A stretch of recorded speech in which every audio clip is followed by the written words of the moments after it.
rend les gens chrétiens. Pour une troisième année, le parti Rhinocéros organisait au Lion d'Or lundi dernier un Saint-Folium. Les fidèles du parti, comme Michel Rivard, participaient à une soirée qui se rapprochait parfois d'un spectacle d'humour. Arrête! Je suis tout cher la poule. Oh. Bouche la bête.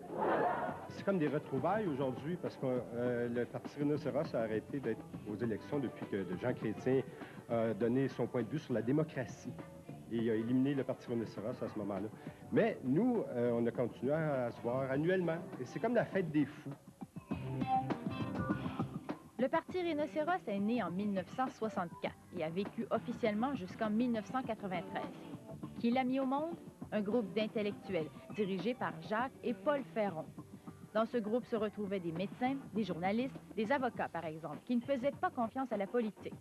C'est un parti qui promettait de jamais tenir ses promesses. C'est un parti, le parti de l'absurde, le parti contraire de la langue de bois, le parti contraire de tous les autres partis. Pourquoi contraire aux autres? Selon ses membres, les politiciens ne tiennent jamais leurs promesses. Le parti Rhinocéros ne les tient pas non plus.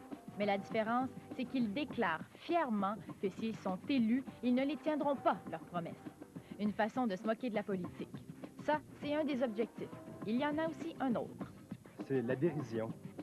La dérision, ça veut dire rire des choses qui ne sont pas nécessairement drôles. C'est ça le fondement du parti. Pourquoi l'animal, le rhinocéros, a-t-il prêté son nom à ce parti? Parce que selon ses fondateurs, rhinocéros et politiciens, c'est la même chose. Parce que, comme les politiciens, il est stupide, il a une carapace épaisse, il est myope et aime se vautrer dans la boue. En 1974, 6 000 personnes au Canada votent pour Rhino. Puis, en 1979, ces 62 candidats récoltent 10 fois plus de votes. Ce parti joyeux fait parler de lui partout. Lors des élections fédérales de 1974, le CRTC lui a même accordé du temps d'antenne pour sa publicité à la télé, comme il le fait pour les autres partis officiels.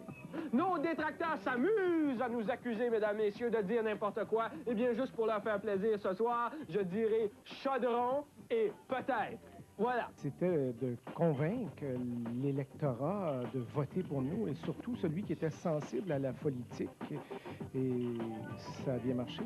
Mesdames, messieurs, au niveau économique, notre politique est des plus claires. 3/4% se sent d'une option marginale qui s'en d'une augmentation à 3/4 durant l'année. Pour les Minutes Rhino, le chanteur Michel Rivard, que l'on voit ici à gauche, et la comédienne Sylvie Legault ne retiennent pas leur langue. Démocrate d'ailleurs, grand philosophe grec et inventeur de la démocratie, dit toujours à son bras droit: Hey, Tiki, viens, chef. Arrange-toi pour mettre la majorité de mon bord, OK? Fuck les minorités, c'est pas payant.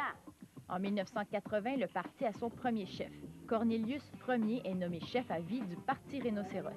Un animal comme chef, une idée qui a plu aux 121 000 électeurs canadiens qui ont voté pour lui. Populaire, oui, mais pauvre. Le parti a vécu 30 ans seulement par la vente de macarons. Aujourd'hui, il n'est plus reconnu par le gouvernement canadien, mais il poursuit encore des activités de résistance à la politique canadienne et lance toujours le même message.